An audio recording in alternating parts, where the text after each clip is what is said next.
Welcome to the Shadow Mike podcast and YouTube channel, which aims to provide you with language, tools, and guidance in your journey towards personal and relational wholeness. We'll discuss topics ranging from psychology, spirituality, leadership, sexuality, and more. My name is Michael, and I'll be your guide for stimulating musings and host for insightful interviews with thought leaders, practitioners, and experts who have a thing or two to share about living an integrated and meaning-making life. Whether you're looking to deepen your connection with your interior world, overcome challenges in your relationships, or expand your psychosomatic horizons with fresh perspectives and paradigms, the Shadow Mike podcast and YouTube channel offers a safe, playful, yet challenging space for dialogue and introspection. It is all a gift, so let's go enjoy it together. Welcome back to the Shadow Mike podcast. I have with me two familiar faces, Goddess Brittney King and Jessica Alfaqih, who are both, in my mind, just movers and shakers of the natural world and all of the energy that it holds for us. And I was like, hey, y'all want to go do a Halloween episode, and we're going to talk about magic and Hocus Pocus and turning Hocus Pocus into Abracadabra. So I am thrilled to have you both here to share together about magic. I want to demythologize it. I also want us to talk about like why we have certain stigmas or like where that comes from. And then also talk about the practicality and accessibility, the ways we already engage in magic every single day. We just don't call it that because it's so assumed, and we're assuming no energy movement, but we're always moving energy. So it's a gift to have you all here. Thanks for being here.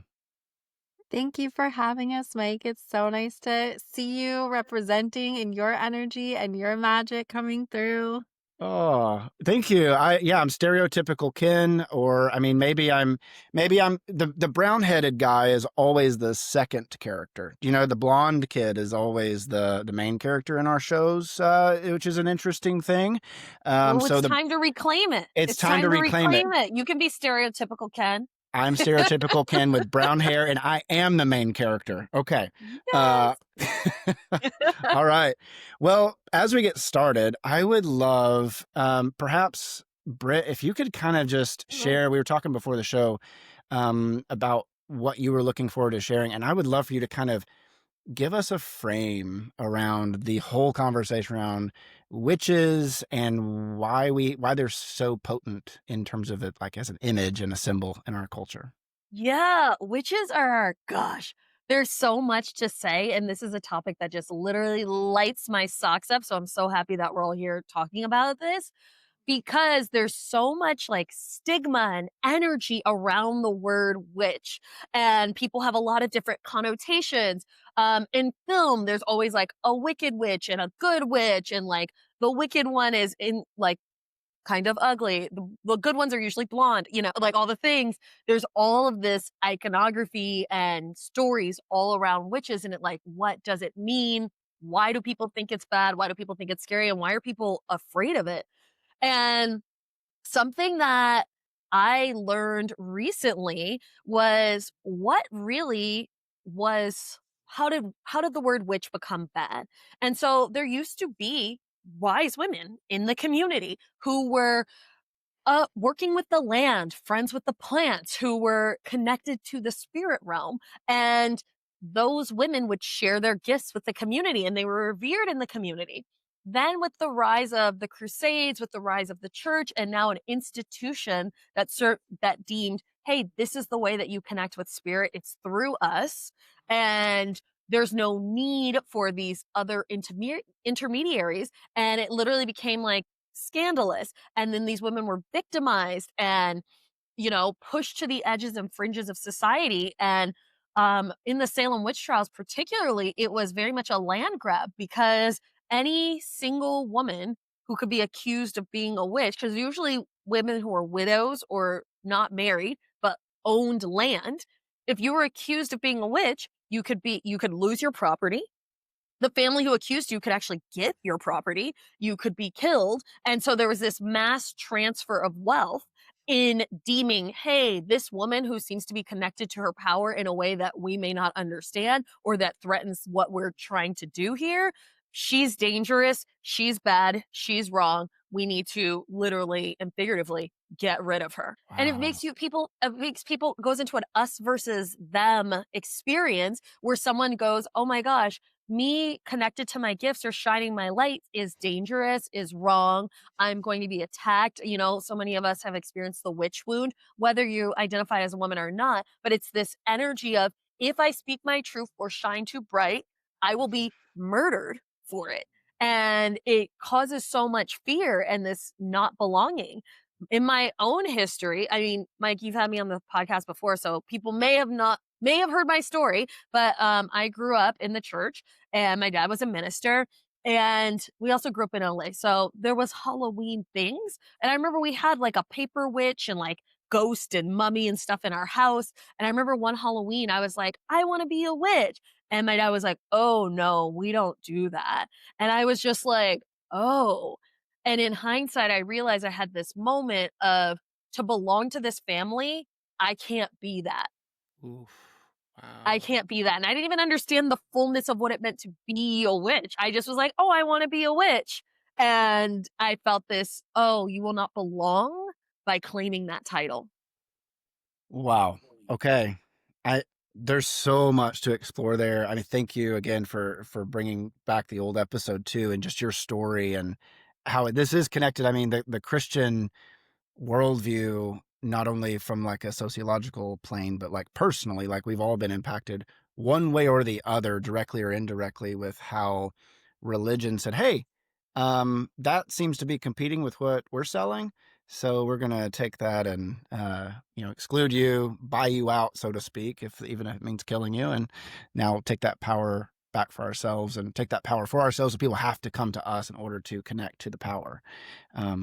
Jess, anything you would share? I mean, that just in terms of the not only the larger historical backdrop, any wisdom you want to share there, but also just like personally how you've experienced the crusade against who you are. Well, it's interesting because I think, with the rise of the church and tamping down on the wise women, the women who are connected to their power and who are serving their communities, right? Being the point of spiritual connection, natural connection. In that grab, so many of the Christian traditions are still from witches. Mm. So, like Mike, I think you and I were talking, like you're eating the body of Christ, you're drinking the blood. Like these are, but so heavily borrowed from their predecessors, right? We had mysticism and we had these occult traditions and pagan practices. And of course, they're going to get subsumed and then used in the way that they want. They being they who are in control. Mm-hmm. And so I think there's something in this for all of us to recognize that this is ancient wisdom and you can't get away from it. The church couldn't get away from it. They just adopted it and called it their own. And you can't get away from it. When I was a kid, I grew up talking to plants.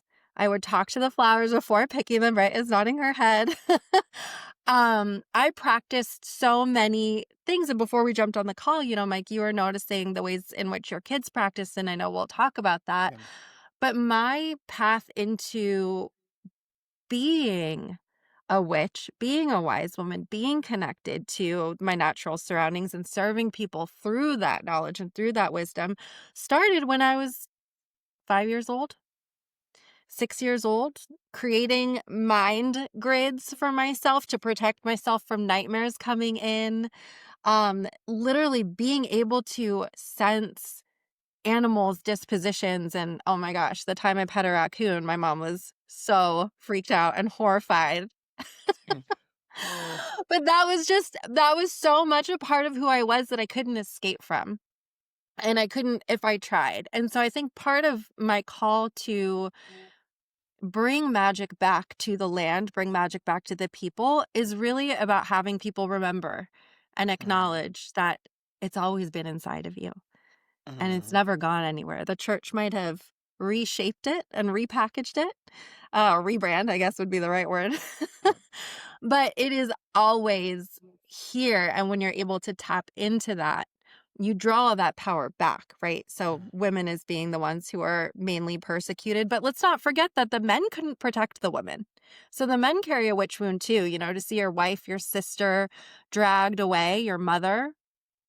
That is directly against what, you know, the male role is here. The masculine is to protect.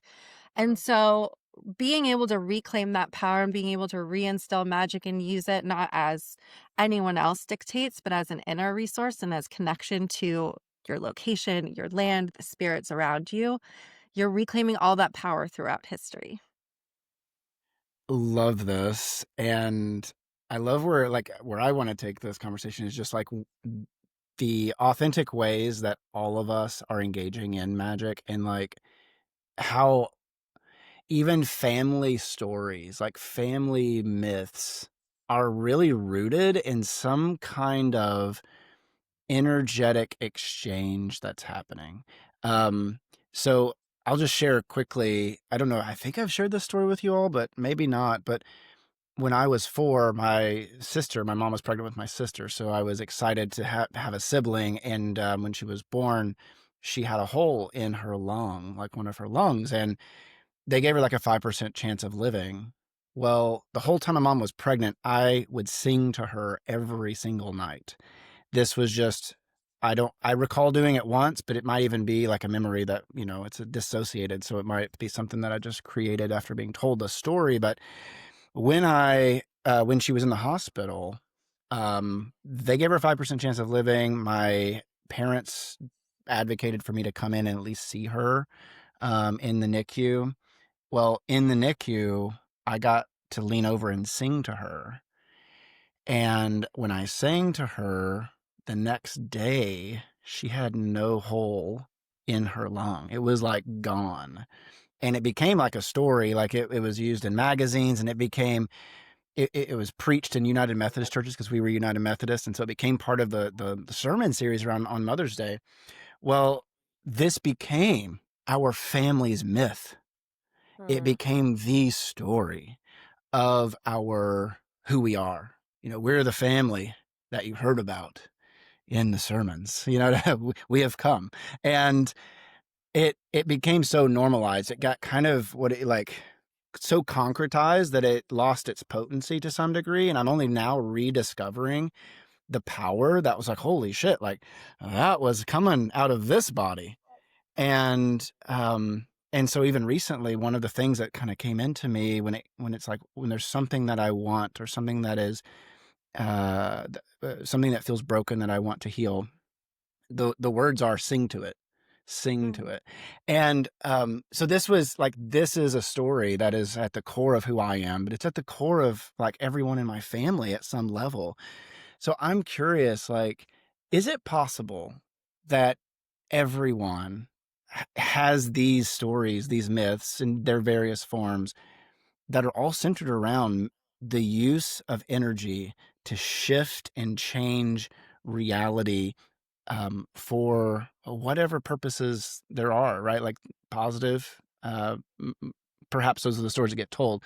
So I'm curious, yeah, maybe riff off that a little bit in your own journey, or even just archetypally how stories and myths embed themselves into communities and families. Yeah. Well, I will start. I mean, both Jess and Mike are now part of this, but Puna is literally directly this experience. We might have talked about this in our episode, but myself and my wife and these two, we all belong to a lineage, 120 generation unbroken lineage of Hawaiian, for lack of a better word, shamanism. And I would like to think of it even deeper. It's empowerment, whole, and how to work with energy magic to empower yourself in your life. And Hawaii is one of the last places to be colonized. And so what was happening was the colonization thing was starting to come in.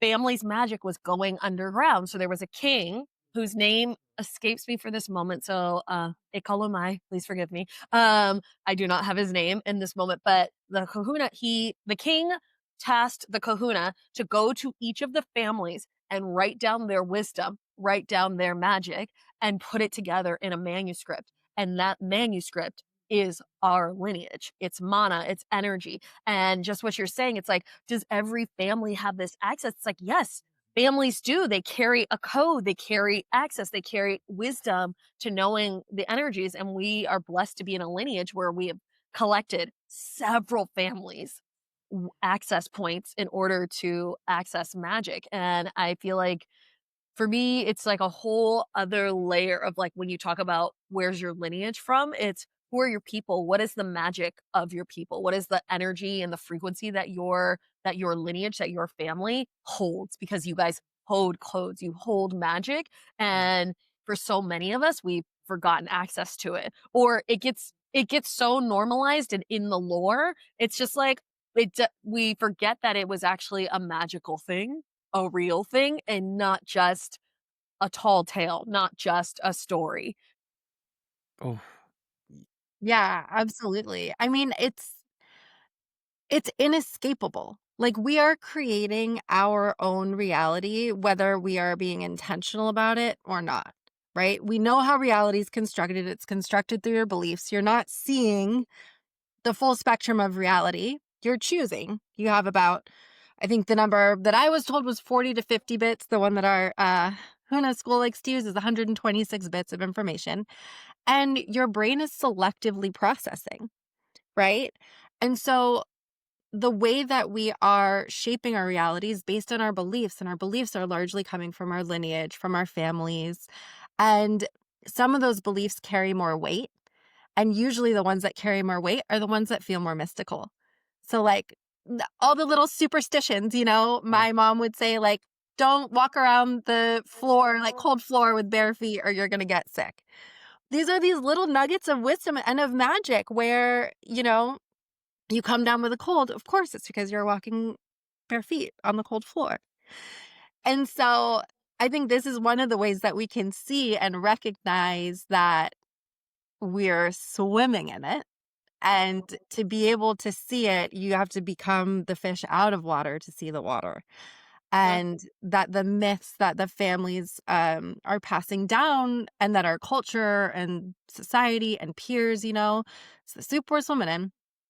It's the beliefs that are informing our ability to recognize magic and to be in control of creating our reality, because magic to me is really just being able to create the outcomes that you desire using natural elements, using energy, the foundation of everything, right? Mhm.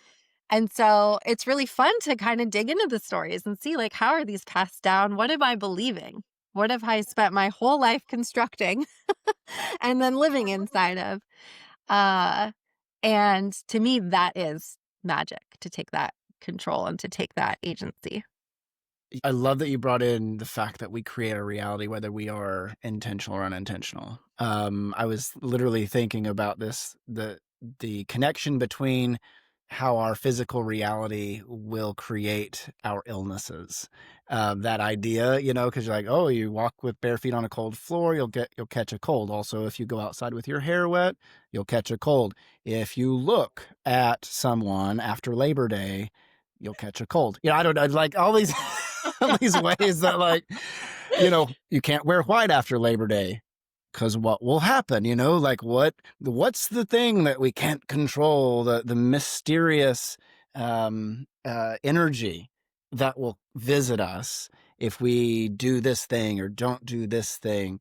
One of them for me, I mean, this is a silly one, but it's all whatever you want it to be. Touching coins. Coins for me hold illness. Always have. They always have. I don't really know why. I'm like, there's a symbolic. I mean, I've been doing a lot of work around money, but I for whatever reason developed this sense that coins hold the power to like infect me. Mm. And so I'm even like playing with kind of building off just what you shared there about the cold floor and bare feet, about the things that we avoid because we've in some ways like cast negative energy on them, and then we live our lives trying to avoid them. So I don't know like how you all would want to take that and maybe run with that for a second, but like maybe in this other sense, like how is it that we create our reality? How do we invest things with energy in a negative sense and then create our reality by going around them or avoiding them at all costs? Yeah, I mean, money is a big one, right? Because a lot of us have internalized narratives around money, that money is the root of all evil. If I receive money, people are going to value me differently, judge me differently, interact with me differently. And so that can be a real big protection mechanism that will change the way that you receive money, go after money, your beliefs about money. I'm working with Brittney on a prosperity session coming up that I'm so excited about because I've seen my money wounds in ritual. So I practice ritual magic. Brittney knows this story intimately because, of course, I called her screaming, like, I need help processing what just happened. I practice ritual magic and I was casting a money spell. And I set my $2 bill on my altar. I lit my candle and I see, I think on the $2 bill, it's Andrew Jackson's face staring back at me. My mind instantly screams, white man, colonialism, like the ick of money, right? And I was like, it's okay. We can do the spell. I turned the $2 bill over to make myself mollified from the confrontation. And what is on the back of the $2 bill is a scene from Congress. So again, I'm like really wrestling with like patriarchy and colonialism at its best while trying to hold a sacred space to invite more money in. But my baggage is getting kicked the fuck up. And not 2 minutes later, I get a call on my computer. I won't go into the details, but it was a really dysregulating, inappropriate, like wildly so call. And I was sitting here like, what just happened? Brittney, help me, help me. Like, what did I do? And she's like, well, can you see the energy that you came into, right? So it's not the object. Money is nothing. Money is an agreement that we've all made, right? To imbue value and trade. It's an energy of exchange. And yet the energy that we bring to it dictates not only how we operate in terms of our own value and how we seek out money, but also how the universe is going to kick that back to us. So that bizarre phone call that I got was an expression of the universe saying, here, you think money's icky? Let me give you a big ick. Right? Mhm, mhm. I mean, I felt really grateful to hold the space for you because these things are mirrors and it is in the what we avoid. I had an experience. So I as so many kids do, like your own kid, like you're just so plugged into the magic. You don't think of it as magic. You're just following what feels right to you, which is a lot of what magic is, following what feels right to you. So like I always talk to trees. Like I decided at a very young age that I wanted to have an incredible rack. I wanted to have luscious, big boobies. So Mm. I danced around a tree and like rubbed myself on it. And I was just like, this is what I want. And now I have it, you know? Like that was like is the magic is so simple. And growing up in the church when I had a fracturing with the church via my dad, we were essentially kicked out and asked to leave the church, I was like, oh, I am separate from spirit. This is wrong. I want to stay away from anything relating from spirit. So not only did I go, okay, I'm not going to connect to spirit through this church vehicle, I'm not going to connect to spirit at all. And started living my life as more or less an atheist of like, I don't believe in anything. So like my separation from magic was like, oh, I'm separating myself from spirit. I'm separating myself from energy because I was deeply hurt in this one place in this one specific way. So that must mean all energy's bad. Whatever is connected to magic or spirit, because that it was the energy that I felt. It was like, oh, there's this energy of spirit, and I feel it also in this church. All of it must be wrong. And so I just avoided the whole lot. And for myself, it was pleasure that gave me an access point back into my spirituality and back into God. And I started connecting to God through trees, through the river, through the elements, because as I see it, God is in me and God is in everything. And I allowed myself to have that access. But for so long, I had decided this is wrong. And so I just would avoid it. And I was constantly living in the space of effect, constantly living in the space of I'm a victim of my circumstances. I have no control and this feeling of powerlessness. And something I feel like when you are connected to your magic and you connected to energy, there is this sense of standing in your power that is separate than control. It's not that you're trying to control an outcome. It's you're standing in your power and remembering that you are the creator. And so that you can create whatever it is that you desire with this spaciousness, with the elements, with the energy. And it's this beautiful space to be in your power that is non-controlling. Oh my God. Yes. Um, I mean, God, there's so much here because the ways that it is not only we're practically engaging in magic all the time, or we are trying to avoid it and therefore allowing ourselves to be controlled and manipulated, which is essentially the experience of being under a spell. I mean, I can't even tell you how many people coming out of the Christian mythology live as though there is a spell cast upon them that they don't want. And they live their whole spiritual lives essentially trying to break the spell. The whole spirituality is about sacrificing in order to pay off or please the deity. That just helps them to get back to like zero. And so life is kind of lived in this space of, you know, all energy, the gods are against me, and I in some ways have a lot of ground to make up in order to satiate the divine appetite that wants all of me more and more. And so the idea that you're like what you're talking about there, Britt, of being the creator, being the one who is empowered, I can hear the myth, people in that space being like, well, that's reserved for God. But I've recently been sitting with this idea that you are the most humble when you embrace your actual authentic power.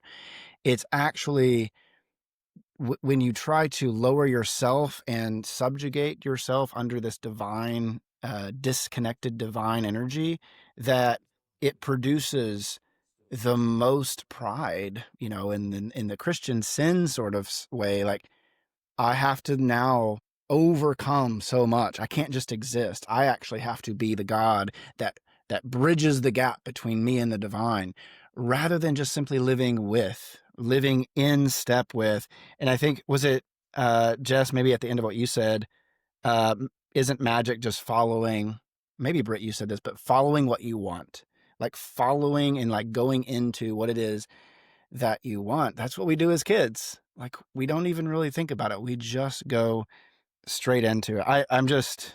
I'm blown away by how practical, I guess, like how everyday our magic is. We are always creating our reality one way or the other, either consciously or unconsciously. If I can even speak into what you said about power and divinity and God, like one of the reasons my renamed myself as Goddess Brittney King was owning that I am God and allowing others to have the reflection that, by the way, you can also own that you are God as well. And there's this peace that comes with owning this part of yourself. Like those who will feel powerless tend to need to demonstrate their power by pushing and subjugating others to prove there is some kind of power. When you are standing in your power, there is no need to push, to subjugate, to lower others. It's a standing in your truth and inviting and seeing that others can stand in theirs as well. I've noticed there's no push, you know? And I feel like that's also what's so powerful for those who claim the title witch, you know, if that is what feels like true for them, there is this I'm standing in my own power. I choose to stand in my power. It's just like I feel like it's just a life-changing title to like understand like you can claim is for you like and like which is not does not have to be gendered either, like we can all be witches, you know. Uh-huh. Right. Yeah. Um, can we talk about spells for a second? Because Britt, this was just like an offhanded comment you made recently, and then I was like, whoa, that just shook my reality. And it was you said something like, yeah, we're always casting spells because our words are spells, and that's why we call it spelling. And I was like, wait a second, that was hidden in plain sight this whole time. I told my kids that, and they're like, yeah, duh. Like they're like, you just made that connection. Like you seem really bad at your job. That was the reflection they had. They didn't say that, but that was the sense. It's like, don't you get paid for this? Anyway, so can we talk about spells? Like our words are spells. We're always creating our reality with our words. Like bring this down to the most fundamental thing that we do. And then talk about spells, like demythologize it, but also like cast a better vision for what they are, like in energetically. Our words are spells. Everything that we speak. I had a friend who would say the thing, all men are toxic. Whew, that is a powerful spell you're casting because you're shaping and framing again what you perceive. If you can't perceive all of reality, reality is being filtered through. Your words are the filtering mechanism. So I want to add a layer to this too, because our words are spells when they're infused with emotion, when they're infused with an aspect of emotional charge, that's going to give them more weight. So we can say something like, oh, I want more money. You're not actually casting a spell if you just say that and the feelings that come up aren't fully aligned with. We can start to get into it because want is a perpetual state of wanting. You're never actually quite getting there. So you're really just locking yourself into the stage of want. But you need that emotional charge behind it, which is why when people talk about manifestation, one of the big, powerful shifts from surface manifestation is embodying the thing. So, yes, your words are spells, but don't worry if you're casting little impotent spells. Those happen all the time. The ones that are the most powerful are the ones that contain that emotional charge, that have the resonance of, I feel it, so I believe it. Right. And so there's the net that we're casting in the world that we're creating that is informed by how we even describe the world. If I look out my window and I see the fall colors changing and the mist through the trees, and I am sitting here in the ecstasy of the beauty, that is the glamour that I'm casting in that moment, right? The world is doing its thing. It will show up how it shows up. And our ability to create reality, manifest for ourselves, and to take control over the spells we're casting is to learn to be really precise in the language we're using and what energy that's cultivating inside of us. There's the other aspect of this, which are like concrete spells where you take physical objects and use them as energetic anchors in the concrete realm to produce a manifested outcome as well. So one of my favorite ways of putting that into like clearer layman's terms is the element of fire, for example. When we light a candle, we've now created this energetic form. And I like to tell people, think about what fire brings up in you, what associations that you create with fire. It's almost ephemeral. You can run your hand through it And yet it has so much power. It can burn you if you hold your hand there a little bit too long. Fire is also producing smoke that goes upward. So you have this sense of like transmutation. Smoke crosses the realm of the three-dimensional reality to the spirit realm. And so you have this powerful energetic force, which is why even in my example of the money spell, lighting a candle produced this immediate response from universe because you're creating a direct open channel. So you can think of, how am I casting spells with my words? And how am I casting spells with what I surround myself with? If there's nothing in your home that feels sacred, you're living in a space that is devoid of sacred energy. If nothing in your sight prompts beauty and ecstasy, you're living outside of that. Britt's got one of the most sumptuous, pleasure-filled homes that I've ever been in, right? And your external reality in that case is creating your inner reality, because every time you sit in front of their lovely fireplace, you can feel into that general sense of what are the feelings that are being called up in me here? Mm. Oh, so good. I feel like that is an epic, thorough experience of spells and spell work. And like, thank you, Jess, for going in deep with it. Yeah. And, spells to me, they're fun. Like, a lot of them are just very intuitive. It's very intuitive. And we forget how intuitive it can be. It's just like, oh, I don't want this anymore. Why don't I set it on fire? People do that. I don't want this anymore. We're going to set it on fire. We're going to let it go. Or, I'm feeling like emotion, maybe I'll sit with the ocean and I'll start crying, there's all of these different ways to be in the energy of spells. And for me, the most important thing about spell work is intention. What is your intention? What is your intention with the spell? What's your intention with the thing? If you're doing a spell where you're using talismans, things in the 3D, a crystal, a rock, a fire, whatever it is, it's what's my intention with this spell? What am I infusing this energy in my space? When you're speaking with your words, literally abracadabra means as I speak, I create. So it's not just pulling out of a hat. As I speak, I create something. So when you infuse that with energy, when you infuse that with intention, as I speak, I create worlds. I create masterpieces. That is the intention that I speak with. That is the vibration and the emotion that I'm infusing with my words. And like when we say things like quote unquote, all men are talking, like Jess and I both have backgrounds in NLP. So we are here with the word smithing, of understanding the intentionality, because when you understand how energy works and you understand that you have access to source energy, it becomes imperative that you are immaculate with the words that you speak, because with that word you create, you know?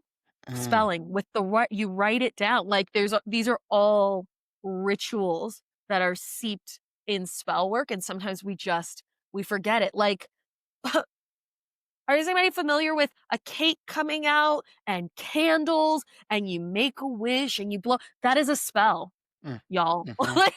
A birthday cake is a spell. It is a Yes. group ritual. And so sometimes we don't even understand what it is. We're like, oh, this is this foreign, scary thing. It's like a 5-year-old's birthday party, not scary. I mean, minus the screaming, but like, but it's mostly joy scream, occasional meltdown. Yeah. But spell work to me is some of the most powerful places to play with magic. And Jess and I both work in the realm of pleasure. And like to me, when you start to move into the space of doing sex magic, pleasure magic, tapping into your life force energy in creation in an intentional container and doing spells from that place, like, yeah, talk about creating a new reality. I mean, you can pull a soul in. Did you guys know that? Oof. So, like, okay, we're gonna go down this trail just for a second. I want to hear from both of you around, because you're alluding to, just in what you shared there, Britt, around being in this very intentional space and then casting a spell from that space. And our intention is so much of what we're doing when we are casting spells, or, the emotion, what you said, Jess, about it, when there is emotion endowed into our words, that is where the power is. So maybe you can talk about even containers or spaces that you've cultivated, or just like even what you got coming up, where you're creating this space to for people to cast the spell that they want. They want to create the filter that they're going to eventually come into, right? They're going to create the life that they want. Can we talk a little bit about the importance of sacred space? I talk a lot about liminal space, right? The space where we're kind of outside our normal reality. That's the space where we're initiated into whatever is next. So when it comes to spell casting from these very intentional spaces, like, why is that essential for people to invest themselves into that? Yeah, I'll start us off. I mean, set and setting really sets the frequency in the container for what you're going to experience. Like Jess was saying, if you don't have anything that has sacred energy in your home and you get to decide that, then it's like, oh, the feeling of sacredness is not here. I am someone who is very intentional when I started to understand how deeply my environment affects, like, the outside is mirroring the inside, and they play off of each other. When I used to experience chronic depression, my outside world, there was piles of clothes everywhere, litter, like all everything. My car looked like I lived in it and I had a home. Like it was just all over. And as I grew and started to understand about energy and also healed, I started creating space. Like I'm across from it right now. I have a whole ritual altar room where I have an intentional space where I go to cast spells. And it didn't start with me having a whole room. It started with me having a little box and like a bandana size scarf on my dresser. And this was the place that I set of like, I'm going to put my intentions here. I'm going to bring peace in this area. I want to hold this crystal next to me. And this is what feels good. And so we get to decide, like, there's no good enough, like, you can't fuck it up, you can't do it wrong. So just take that. It's what would feel good to me? What would be ideal for me of a place where I feel connected to myself, where I feel a lack of chatter, where I feel the energy of love, I feel the energy of spirit, where that's a place where I choose to go to create, who it's a very fun way to choose to create. You can create Yeah. out of anything. You can Uh-huh. create out of chaos. People do it all the time. You can. It's what we're inviting you to is if you have a space that you've dedicated to creation energy, you get to curate that space. And what is it that you'd like to curate? Because that will support what you're actually creating. Mm. Mhm. Yeah. Wow.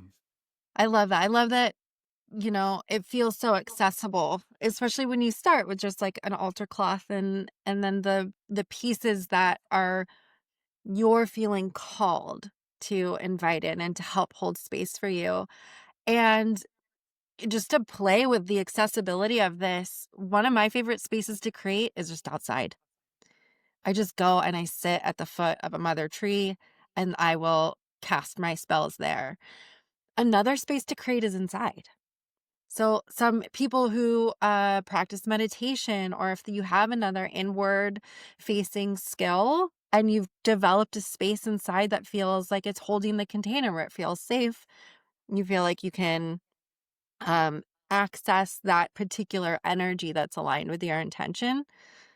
You don't need anything. I love having my things. I love having my altar space. And at the same time, different places are going to call to you for different work. Sometimes you want to go inward, sometimes you don't. Sometimes you need the physical anchors to just help facilitate whatever your intention is, whatever transformation you want. And sometimes you can just go outside and let the earth be that for you. Mm. I just want to hop in there really quick.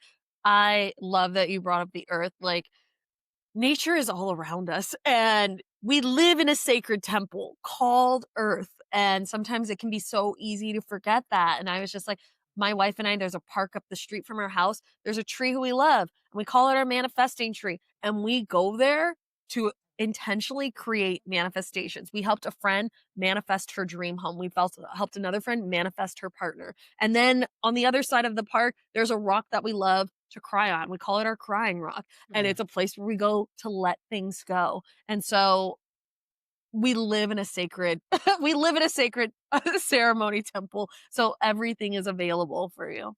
Yeah. Yeah. We are a sacred ceremony temple. Yeah. We Yes. are the temple.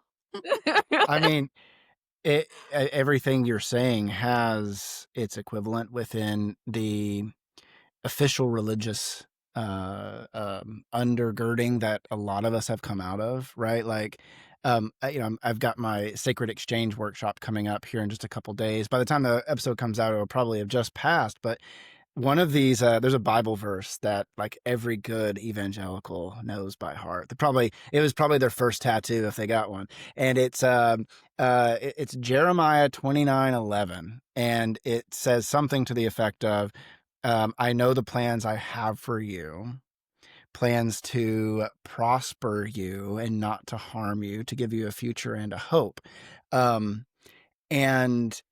I've been sitting with this because it has the word prosper in it. It has like literally like the thing that I think all three of us at various levels we're very much in the relationship of building our capacity for abundance and prosperity, and we're experiencing it. And when I was growing up in those evangelical spaces, all of the power and the prosperity and the future and the hoping required me to self-abandon in order to give all the power away, hoping that if I self-abandoned enough, then that power would flow again. And as I've been around the two of you and our community of energy movers and shakers, I've realized, okay, there's so much power in me that I just projected out. And it's like, I was doing this until someone said, hey, that's God's job. Hey, you can sing to your sister and like literally make flesh grow in her body. Well, let me tell you what that means. That means that God thinks that, first of all, you're a piece of crap and just happens to love you enough to use you to do something. Like you're basically a vessel. You're not really that powerful. It's only God doing it through you. That was not the explicit thing that was said, but that's kind of the messaging of, if there is any power, if there's anything in you that is somehow able to shift and work with the elements, with energy, well, then it's got to be something either that God is doing through you, or it's something that like the devil is doing through you. Either way, it shouldn't be you doing it. And so there's this passive, almost atmospheric sense that if there is any power, we have to lay it down, and laying it down is the prerequisite to getting it back. The more I step into, I don't have them in front of me, but I've got note cards every month for the past 4 months. I have written, July is a 20K month.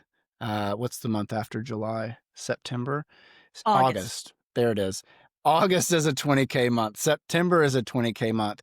And September was the lowest month I'd ever had, like since I started this work. But then right before our call, I shit you not, I just hit my first 15K month. And this is, absolutely amazing. And the whole thing that has shifted for me is a state. I am in a different state. It was like how I feel with my very low month and how I feel with my biggest month ever is like the same. And that to me is the work. It's like, oh, I didn't just get more money because I cast a spell.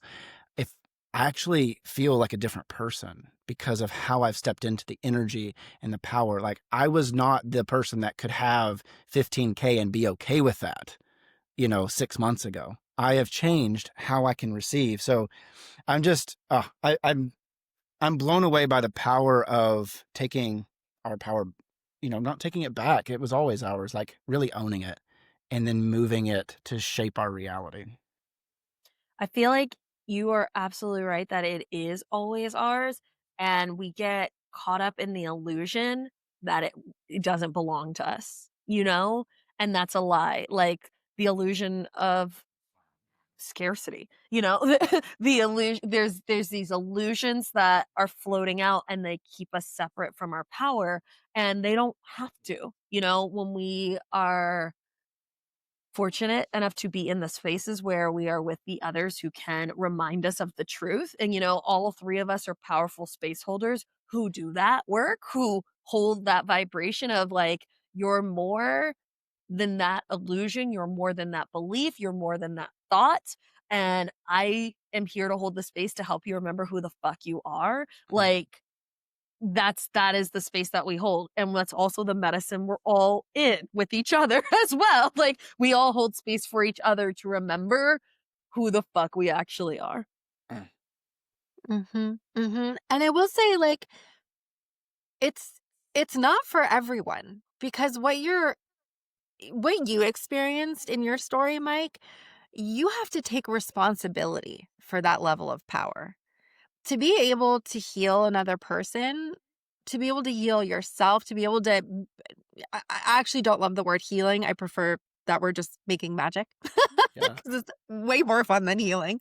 And these are just opportunities into your power, into claiming it, into taking responsibility for it. Because it's so much easier for someone to believe, oh, that was God working through me. Great. And then I don't have to worry about it. I don't have to do anything with that knowledge, and I don't have to take responsibility for cultivating it, for keeping up on the ethics of it, for managing my state surrounding it. It's great if a miracle happens, a one-off miracle. Love that, because I don't have to then be responsible for it. And I think our capacity to call in more money, to call in a relationship of our dreams, or relationships of our dreams, are to be magic, is a radical reclamation of responsibility for our lives and for the outcomes within it, and how we show up within it, and how, if we are at the root, if we are the cause of all of it, that's our responsibility. And that's not something Yes. everybody wants. You're Jess, I love it. I feel like same, perhaps different wording. I feel like we are tasked with being responsible 100%. Like, how are you responsible? How are you the creator of this experience?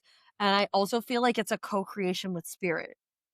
Like it's a both and, because what is my part is showing up for the practices, is showing up for the ethics, is showing up in integrity, is showing up with the cleanest vessel I can be. And I feel like when I am working with someone, I'm not healing them. I'm holding the vibration of healing, and they're healing themselves. It's a remembering of who you are, and it's this co-creation with spirit of like, it is not my personal energy that is doing the thing when I'm high, but it is my responsibility to wield my wand responsibly. It is my responsibility to understand how energy works and how energy flows, and how I can use it to support myself and to support someone else into creating what it is that they actually want to experience. And so I feel like it's a it is a big responsibility, and we live in a culture that can sometimes be really rewardative or rewarding of who is not at cause, who is not responsible.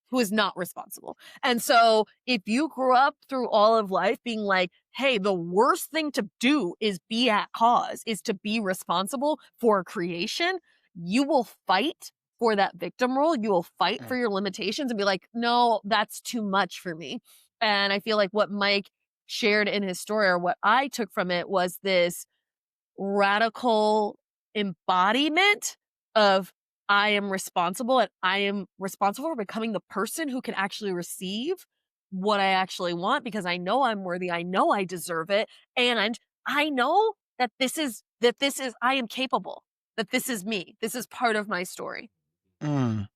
I I have to share like the story. One of the stories I'll share in the workshop is the woman who had been bleeding for 12 years. Like she had just been bleeding for 12 years, and in the story with Jesus, she like comes through the crowd, and the verbiage is that she touched the hem of his garment, and like it literally says like power left him and like flowed into her body. And the words that are recorded, at least in the very recent Bible that we have, is like Jesus says, um, "Go, your faith has healed you." And just this sense that she pushed through, like she was the most at cause of anyone in that scene. And you think, okay, well, like, how did it leave him if she just touched the hem of his garment? That's the thing, is like, it's the intention, it's the energy, it's the frequency that you bring that results in the energy you receive. And at the end of the day, it is you creating that for yourself. Like, Jesus didn't actually give her anything. He was actually unaware of anything that had happened until she had already healed herself. Like, the power to draw in is like, that is literally our standard. That is like how we exist. We are always creating that. There isn't a moment that we're not doing that. And every moment that we think we're not doing that, we're not doing it in the way we prefer, guess what? Do it the way you prefer right now. Like right now, do it. Like shift it. There's so much freedom in that, because the feeling like you're under a spell, I think actually is a good way of describing how I've experienced myself and so many others in religious spaces, living as though they're kind of a victim of just the circumstances that have come into their life. We're talking about endowing yourself with the power that was always yours, coming back to this co-creative intention in how you live. And as you step into action, as you step into the inspiration that's calling you, you'll process all the shit. You don't need to process the shit before you step into action. Just step into action, and the processing just starts to happen, and you will find a much more soulful way of living your life, of creating your life, of relating to your life than you ever thought was possible. Mhm. Okay, as we wrap up, is there anything that you would like to share, that's like, okay, I want to make sure I get this in? Any practical ways that you would want to share with listeners on how they can begin stepping into their own ritual spaces, their own work around energy, the elements, etc. Oh my goodness, where to start? Where to start? But really, the I think the ground zero is recognizing that you have agency, is recognizing that you are magic, you're constantly creating magic, and that if you want to take more responsibility for that, my favorite place to start is with the elements, because everything is elements. Magic is just the ability to, again, create outcomes that you desire. And you can do that using energy and the elements, and they will tell you what their uses are. You already know you have associations for fire, air, earth, water, and spirit. Let those guide you in, like Brittney said, if I want to let something go, what would make the most sense? Maybe it's letting go in the form of releasing your water and sitting by the ocean and crying, giving yourself over to that.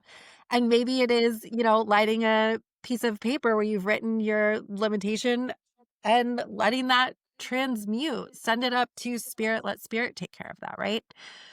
So you can, again, just set your intention. What is it that I desire? And pair it with an element. What is the elemental wisdom that I can draw upon? And you will start creating momentous magic. Mm, that's so good. What's really striking me so far is if there are kids in your life, spend time with kids. Kids are so tapped in because they just to be matter of fact, they just have a lot less baggage, a lot less filters. And if you ever seen the tenacity of a child, they create and they get things that they want. They have no credit card. They have no driver's license. And yet they'll be like, I want this thing. And they are like that woman who's like, I'm going to touch, I'm getting it. And that's full stop. And so I feel like children are just a wealth of magic. So if you're like stumped on ideas, that is a perfect place to start. I will share some just like fun magic things that I love to do. So it's funny that you brought up singing to your sister. Anytime I lose something, we sing to it.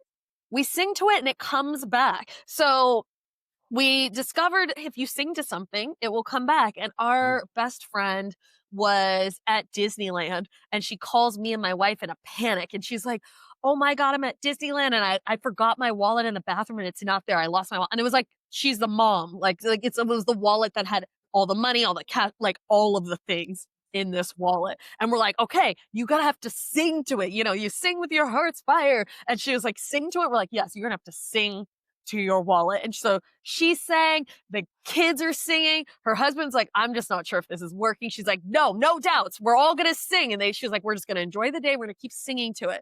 On their way out of the park, she goes, okay, we're going to check the lost and found. Her wallet was there with everything intact. All of the cash. She had close to a G of cash. All of her cards, all of the things were there. And we were like, you sing to it and you can call things back to you. So that's just like a really fun one. I've done it with crystals. Anytime I can't find my keys in my house, sing to it. Sing to it. Yeah, that's a really fun one. Oh, I love, you can rub your hand on your belly, like rub your hands together, rub your hand on your belly and like infuse your water with your own energy. Like I love this water has the energy to heal me. Whatever that may mean, this water has the energy to cleanse my body. So you just rub your hands together, rub your hands on your body, you're using your own energy to just infuse your water with magic. Yeah, I have a boatload of those, but magic is so fun. It's so fun and it's everywhere and it's in everything. So it's really like play toward what you're called to. Like Brittney said earlier too, like it's just about following your desire, following your pleasure. That's where you'll make the most magic because the most important thing is your connection to it, your resonance with the energy and if it's working for you. So if like candle magic doesn't feel right, don't use candle magic. Like find the things that really resonate with your body and your expression. Oh, Well, I yeah. had one more. Oh, Sorry, go Mike. for it. I Yeah, had go one for it. more. When I was a kid, I used to do this all the time. If I had something that felt heavy or like troublesome, I would put my mouth in a water. I started doing it at rivers when we went camping, but I would put my mouth and tell the river and it would carry it away and it would make my problems disappear. And so like, it's just little thing. Like, it's just like as a kid, nobody told me that was a spell. I found it in books years later of like, this is a thing you can do. But trust yourself, follow your pussy, let it go. Yeah. I love it. It's like I feel like that is your tagline. Goddess Brittney King. Yes. Follow your pussy. I love it. Yes. Come on down to the use. Okay. So, a couple things I just need to share here. One, how much for me, I love what you said. Like if candle magic, Jess, you said, if candle magic isn't where you're at, then like, don't do that. I think that the do's, like the sense that there's a right way to do it hung me up for a long time until I realized like, first of all, I'm a very visually oriented person. So for me, when it came to manifesting work, deep manifesting work, I needed to visualize something and it needed to be creative. So that's where all the note cards have come in for me. Like anything that I'm manifesting, I pull it into note cards. And then if something new about that thing I'm manifesting comes in, I pull that into another note card and it's artistic. I've got one that literally just says, follow the hum, like HUM. And that's about relationships. It's like, oh, that feels right. Intuitively, there's something about the hum, the sound of peace and calmness, like a hummingbird, right? But it's energetic. To me, that there's something there. I've gotten 3 tattoos in the matter of a couple months. And for me, tattoo work which is essentially blood magic, is like a huge part of how I engage. I found a place, I found a couple artists that to me are like, they hold the energy that I want.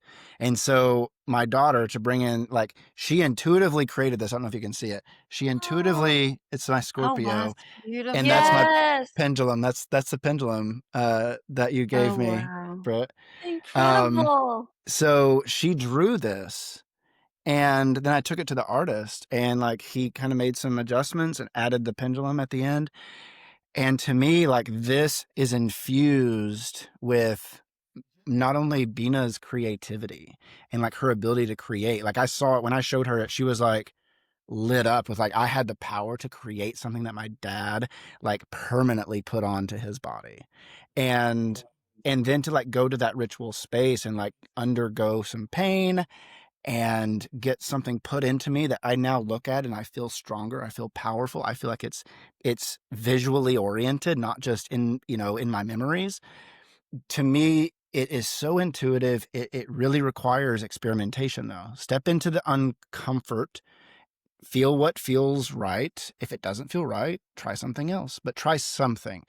Move towards some kind of way of working with elements, working with anything that is outside of your comfort zone, because it will tap into the unconscious and allow you to start raising up stuff inside of you that you're wanting to engage with. That's really ultimately the point. Just have fun, play with it, and see what you enjoy. I love that your daughter drew. What really struck me, I was like, "Oh, sigil magic." Yeah. She drew a sigil, and, like, now you're wearing it on your butt. I was just like, "That is Wow. infused, that is potent, that is powerful," and it's like, it's no surprise to me that you feel the power of your daughter, of your lineage, like, wearing it on your arm, and, like, that's even where the ritual art of tattooing came from. It was a ceremony. It was about bringing the animals connected to your lineage, like, literally symbols to protect you, to support you, all these different things. It's just like, it's so primal. Like Jess said, it's literally everywhere. It's all around us, and sometimes it goes by a different name because those are the new names that it has. But everything is magic. Mm, mm. Well, as we officially wrap up, could you both just share briefly what you're into, like what you're sharing for people to step into in the upcoming weeks, months, just in terms of these sacred containers? Yeah, well, I will start. Jess and I have a co-creation. So if you enjoyed this conversation and you're like, I like both of them, let's hang out all together.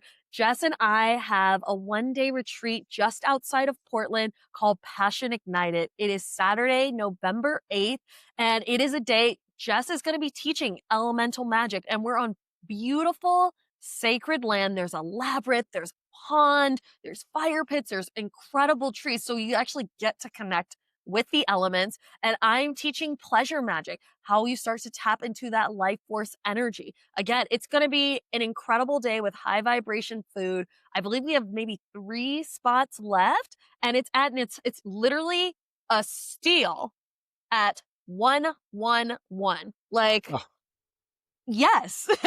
three It is ones, not four ones, three not ones. 3 ones, Oh, $111. Like, wow. we are so excited that we get to offer this, and, like, this is an offering for the community. You're gonna meet other incredible women. There's spaciousness, there's time, it's high vibes, and if this conversation about magic struck something in you and you're like, "I'm interested, and I wanna learn more," absolutely come to this experience. Uh, We are so excited to share this. We are so excited to have a day dedicated to unlocking pleasure and sitting in your own magic. Really, that is something that you will go away with and always have with you.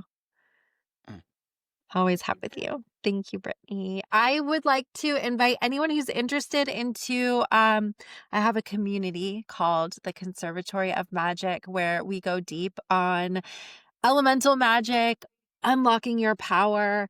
And there is a bit of a focus because I'm a little sex witch. So we do sex, love, magic in this program and really working in, like you were sharing, Mike, What is the identity that you're creating? Who are you constantly becoming, and who do you want to become? Like, let's infuse that with juiciness Mm. and delight. It is a monthly community, again, called the Conservatory of Magic. And if you go to SCOOL.com/Conservatory of Magic, magic with a K, you will find me there. Mm. Oh, wow. These are amazing offerings, and like all of them are a steal. Like this is deep work, and it's also so normal. Like to step into this is like, of course, like why not? You like live your life, step into it, try something new. And I know Jess and Brittney well enough to know like y'all hold the perfect balance of hospitality and like we're gonna fucking challenge you. Like it is truly such a incredible energy that the both of you hold. You both have seen me and held me in spaces that have been profoundly transformational. So, all of the links will be in the show notes. Check it out, register, just say yes. As a mentor in our work recently said to me, do something that makes your butt pucker. So, do the thing, and then you'll figure out the energy later. Just like go into it, make it happen, be there. Okay. Well, thank you both. It's truly, I'm sitting here in so much gratitude. Like, oh my God, I get to be in community with you. I am so grateful that you would be able to carve out time to have this conversation and just to share about magic and how we can engage it and live it out. Thank you. It's been Thank such a you. pleasure. We could have this Yeah. conversation all day. All day. All We'll do it day. again Shut up. sometime. Agreed Next on it. Halloween, get it on your calendar. Yes. Thank you so much, Okay. Mike. All right. Talk soon. Bye. Hi, Michael here. Hey, seriously, thank you for listening and engaging the Shadow Mike podcast and YouTube channel. I trust today's episode gave you something to reflect on or illuminated a new trailhead to your hidden life. If this episode resonated with you, you can subscribe, leave a comment or review, and share it with your people. This really helps spread the word and boosts our digital presence. Remember, growth isn't a straight line, and we're all figuring it out as we go. I'm grateful to be in this unfolding and excavating work with you. Until next time, be yourself. You've got a good self. And remember, it is all a gift.